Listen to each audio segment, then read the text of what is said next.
नमस्कार मित्रांनो, तुमच्या संपत्तीचं जतन करणं आणि त्याचं योग्य संचयन करणं ही आजच्या काळाची गरज महत्त्वाची गोष्ट बनलेली आहे. या प्रवासात गुंतवणूक ही एक अशी साधनं आहे जी तुम्हाला आर्थिक स्वावलंबनाच्या दिशेने घेऊन जाते. पण खरी कसरत असते ती संपत्ती संचयन आणि जतन यातील सुवर्ण मध्य साधण्याची. आजच्या व्हिडिओत आपण J.L. कॉलिन्स यांच्या the simple path to wealth या पुस्तकातील विचारांवर आधारित काही महत्त्वाचे मुद्दे पाहणार आहोत, ज्यामुळे तुम्हाला संपत्ती संचयन आणि जतन या दोन्ही गोष्टींमध्ये योग्य समतोल साधता येणार आहे. गुंतवणुकीच्या उत्पन्नावर कसे जगता येईल, जोखीम क्षमता कशी ओळखावी आणि बाजार संतुलनासाठी योग्य वेळ कसा निवडावा, हे सर्व आपण जाणून घेणार आहोत.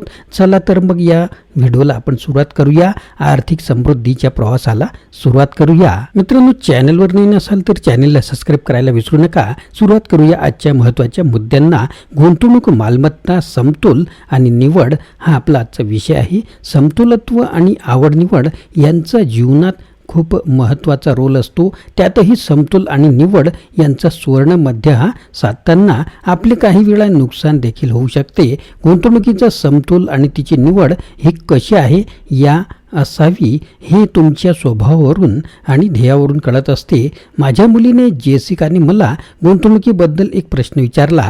गुंतवणूक ही भविष्यासाठी असते, पण भविष्य मात्र आपल्या हातामध्ये जर नाही तर मग आपण इतका सगळा खटाटोप कशासाठी करावा. मी तिला उतार वयामध्ये जगताना आर्थिक स्वातंत्र्याला किती आणि कसे महत्त्व असते ते पटवून सांगितले.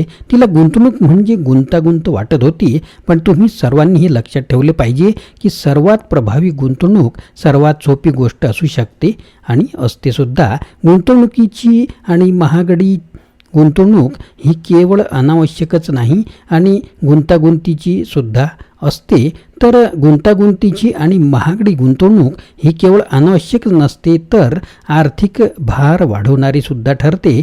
काळजीपूर्वक निवडलेले गुंतवणूक पर्याय आणि त्या पर्यायावरती ठाम राहणे हे गुंतवणूक यशाचे सार आणि संपत्तीच्या साध्या मार्गाचा आत्मा आहे. हा व्हिडिओ पाहताना तुम्हाला याची नक्कीच खात्री पटणारच असेल. याआधी मी नमूद केलेल्या 2 चांगले फंड देखील आपल्या आर्थिक स्वातंत्र्याचा मार्ग प्रशस्त करू शकतात. 2 टप्पे आणि 2 फंड इतकं साधं हे गणित आहे.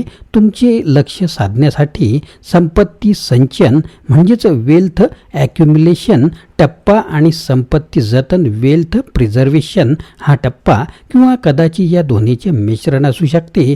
VTSAX Vanguard total stock market index fund आणि VBTLX म्हणजेच Vanguard total bond market index fund. जेव्हा आपण काम करत असतो आणि बचत आणि गुंतवणुकीसाठी उत्पन्न मिळवतो तेव्हा तो संपत्ती जमा करण्याचा टप्पा असतो. या टप्प्यामध्ये मी 100% समभागांना म्हणजेच इक्विटी किंवा स्टॉक यांना प्राधान्य देतो आणि त्यासाठी VTSAX हा मी पसंत केलेला फंड आहे. मित्रांनो, आपण भारतात राहतो, लेखक हे परदेशात राहतात, त्यामुळे आपण आपल्या भारतीय फंडांची निवड करावी. आर्थिक स्वावलंबन हे तुमचं ध्येय असेल तर या तरुणपणाच्या वर्षात तुमचा बचतीचा वर जास्त असायला हवा. आपण दरमहा ते पैसे गुंतवत असताना तुमच्या बाजारामधील हिस्सा हा वाढत जात असतो. एकदा आपण नोकरी सोडली किंवा निवृत्त झालो आणि आपल्या गुंतवणुकीतून मिळणाऱ्या उत्पन्नावर जगणे सुरू केले की आपण संपत्ती संरक्षणाच्या टप्प्यात प्रवेश करतो. या क्षणी मी पोर्टफोलिओमध्ये रोखे म्हणजेच बॉन्ड जोडण्याची शिफारस करतो. अर्थात वास्तविकतेत हे गुंतवणूक विभाजन नेहमीच इतके स्पष्ट असेलच असे नाही. तुम्ही कदाचित स्वतः सेवानिवृत्तीमध्ये सुद्धा काही पैसे कमवाल किंवा तुम्ही तुमच्या जीवनामध्ये अनेक वेळा नोकरी बदलू शकता. काही काळ काम बंद करून पुन्हा काम सुरू करू शकता. यापैकी काही होऊ शकते. तुम्ही याचा विचार करू शकता. बरोबर आहे ना? आपल्या आवडत्या एखाद्या गोष्टीत कमी पगारावरती काम करण्यासाठी आपण कदाचित जास्त पगाराची नोकरी सोडू शकता.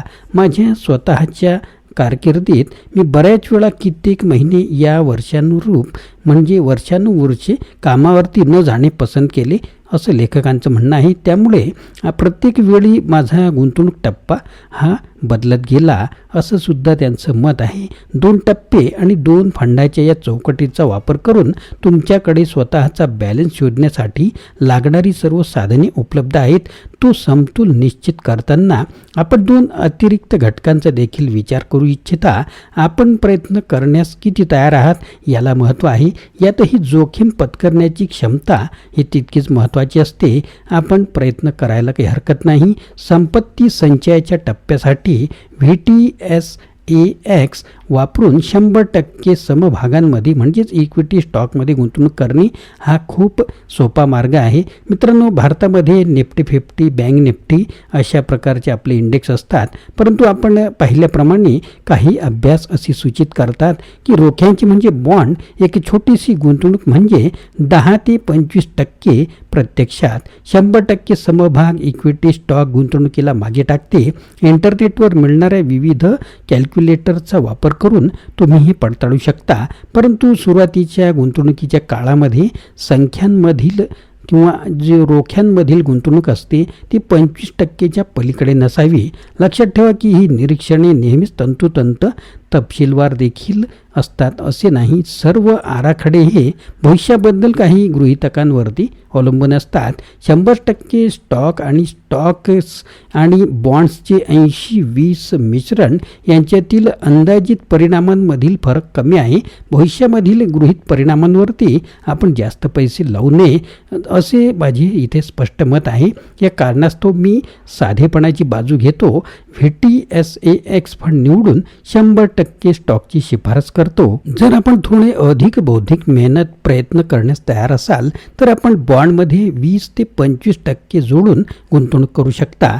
अशी गुंतवणुकीमुळे जेव्हा बाजारात मोठी हालचाल 20% प्लस मायनस होते तेव्हा आपण कोणत्याही वेळी पुन्हा संतुलित होऊ शकतो. याचा अर्थ असा आहे की आपण ज्या ज्या मालमत्ता वर्गात चांगली कामगिरी केली आहे त्या समभागांची विक्री कराल आणि स्वस्त झालेल्या शेअर्सची खरेदी कराल. आदर्शपणे आपण ही IRA किंवा 401 सारख्या कर सवलत मिळवून देणाऱ्या खात्यात कराल जेणेकरून आपल्याला कोणत्याही भांडवली नफ्यावर कर भरावा लागणार नाही.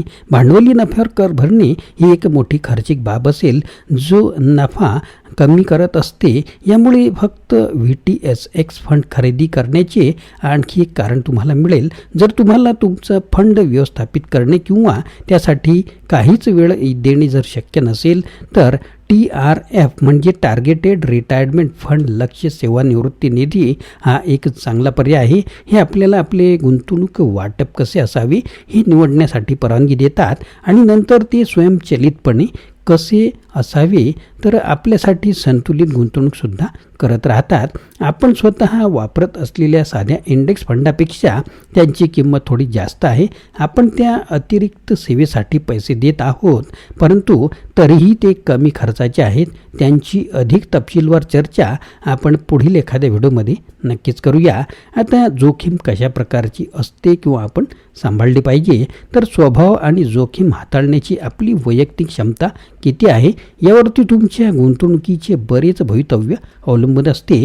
तुमचे मानसिक कल हे तुम्ही खूप चांगल्या रीतीने हाताळू शकता.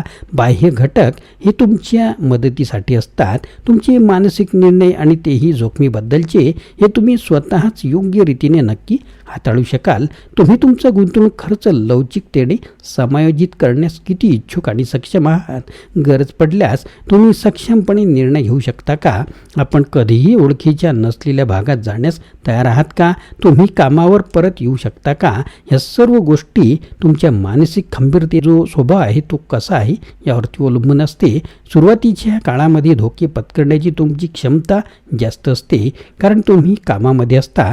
जसे जसे तुम्ही निवृत्तीकडे झुकता तसे तसे तुम्ही जास्त सुरक्षिततेला प्राधान्य देत असता.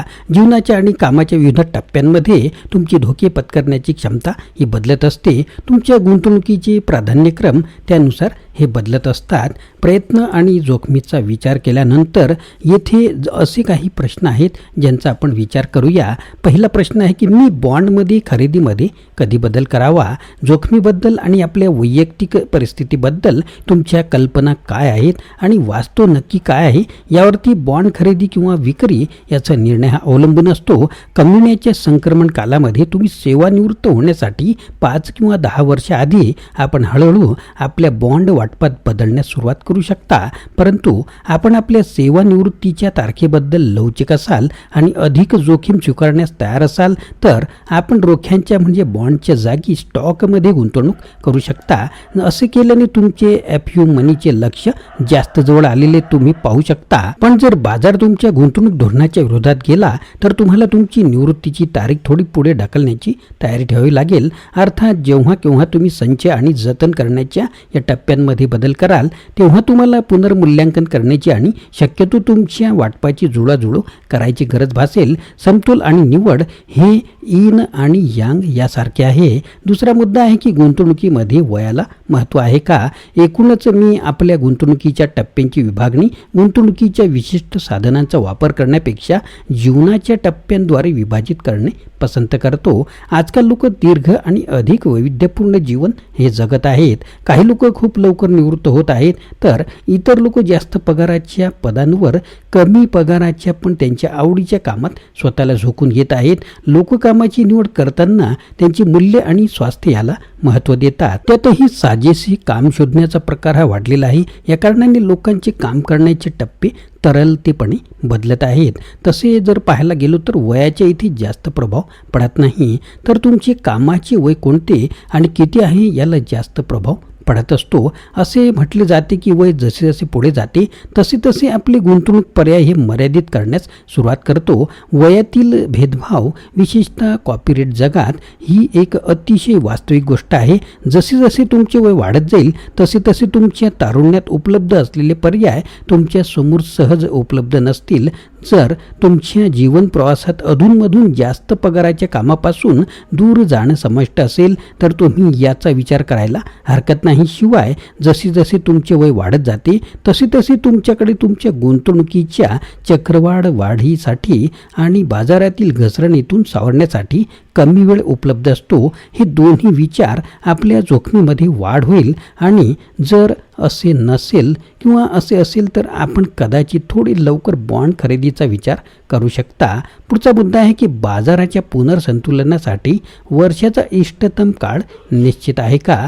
वर्षाचा एक विशिष्ट काळ बाजारामध्ये सर्वोत्तम कार्य करतो हे दर्शवणारे कोणतेही विश्वास असणारे संशोधन मला तरी अद्याप पाहायला मिळालेले नाही.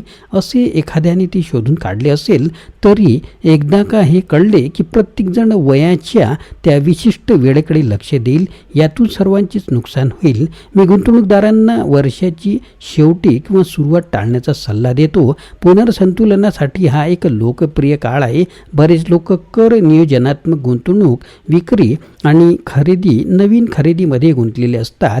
यामुळे बाजारातील होणाऱ्या संभाव्य अल्पकालीन विकृती टाळणे मी पसंत करतो. माझी काही गुंतवणूक कर फायद्याच्या खात्यामध्ये आहे आणि काही नियमित उत्पन्न देणाऱ्या खात्यांमध्ये आहे. मी त्यांच्याच पुन्हा समतोल कसा साधू शकतो? खरे तर हे त्रासदायक असू शकते आणि आपल्याकडे जी काही गुंतवणूक आहे त्यासह आपल्याला फक्त कार्य करावे लागेल. कर फायद्याच्या खात्यामध्ये रोखे ठेवणे चांगले असते. तरी यामुळे पुनर्संतुलन गुंतवणुकीचे होऊन बसते, गुंतागुंतीचे होऊन बसते. पहिली गोष्ट म्हणजे गुंतवणूक वाटप करताना तुम्ही तुमच्या सर्व गुंतवणुकीचा संपूर्णपणे विचार केला पाहिजे. एक नियम म्हणून कर पात्र उत्पन्न वाढू नये म्हणून कर फायद्याच्या खात्यांमध्ये काही प्रमाणात खरेदी विक्री करणे चांगले असते. जेव्हा आपण आवश्यक असेल तेव्हा करमुक्त गुंतवणुकीचा पर्याय तुम्ही निवडू शकता. या गुंतवणुकीमधून तुम्हाला जास्त उत्पन्न मिळेलच असे नाही. एक मात्र आहे की तुम्हाला कर सवलत नक्कीच मिळेल. पुढचा मुद्दा आहे की गुंतवणुकीची वारंवार पुनर्वाटप केल्याने कार्यक्षमता सुधारते का? सेवा पुरवणाऱ्या गुंतवणूक कंपन्या कालांतराने गुंतवणूक पुनर्गठनाचा सल्ला देतात. मला मात्र त्याची खात्री जी आहे ती अजूनही वाटत नाही. म्हणजे असं केल्याने आपल्या गुंतवणूक परताव्यामध्ये खूप प्रभावीपणे सकारात्मक बदल होतो का, याविषयी मी देखील साशंकच आहे. श्री बोगले यांनी त्यांच्या एका संशोधनाकडे लक्ष वेधले आहे. त्यांनी व्हॅनगार्डचे जे स्टॉक आणि बॉन्ड पोर्टफोलिओची तुलना केलेली आहे, जी दरवर्षी पुनर्संतुलित केली गेली. दुसरीकडे पुनर्संतुलित न केलेले फंड होते. परिणाम असे दिसले की पुनर्संतुलन केलेल्या पोर्टफोलिओने पुनर्संतुलित न केलेल्या फंडाला मागे टाकले. परंतु फारच थोड्याशा फरकाने यातून असा निष्कर्ष निघतो की पुनर्संतुलन ही एक वैयक्तिक निवड आहे आणि आकडेवारी सत्याप्रत निवड नाही करत, किंवा तुम्ही असे केलेच पाहिजे हेही ते सांगत नाही. हे करण्यात नक्कीच काहीही अर्थ नाही. इक्विटी गुणोत्तरातील लहान बदलांबद्दल अवास्तव काळजी करण्याचे कोणतेही कारण नाही. आम्ही अजूनही दरवर्षी समतोल राखतो, परंतु जर मी असा बदल केला असता तर त्याचा अजिबात त्रास होणार नाही. मित्रांनो, संपत्ती संचयन आणि जतन यातील सुवर्ण मध्य साधणे ही एक कला आहे. या व्हिडिओत आपण J.L. कॉलिन्स यांच्या the simple path to wealth या पुस्तकातील विचारावरून आर्थिक स्वावलंब आणि दीर्घकालीन संपत्तीची उभारणी कशी करता येईल, कशी साधता येईल हे शिकलो. गुंतवणूक, मालमत्तांचे संतुलन, योग्य निवड, जोखीम क्षमता आणि बाजारातील संतुलन यासारख्या महत्त्वाच्या मुद्द्यांवर आपण चर्चा केली. आता वेळ आली आहे की या संकल्पनांना आपल्या गुंतवणूक प्रवासात वापरण्याची. लक्षात ठेवा, संपत्ती संचयन व जतनाचे 2 टप्पे आहेत. प्रत्येक टप्प्याचा योग्य पद्धतीने वापर करून तुम्ही आर्थिक स्थिरता आणि स्वतंत्रता मिळवू शकता. गुंतवणुकीच्या उत्पन्नावर जगण्यासाठी योग्य गुंतवणूक नियोजन हाच मार्ग आहे. तर मित्रांनो, या मार्गदर्शनाचा फायदा घ्या, विचारपूर्वक गुंतवणूक करा आणि आपल्या संपत्तीत चिरंतन वृद्धी करा. मित्रांनो, व्हिडिओ आवडल्यास लाईक करा, शेअर करा, फॉरवर्ड करा आणि नवीन असाल तर चॅनलला सबस्क्राईब करायला विसरू नका. पुन्हा भेटूया अशाच प्रकारच्या आगळ्या वेगळ्या व्हिडिओमध्ये. धन्यवाद.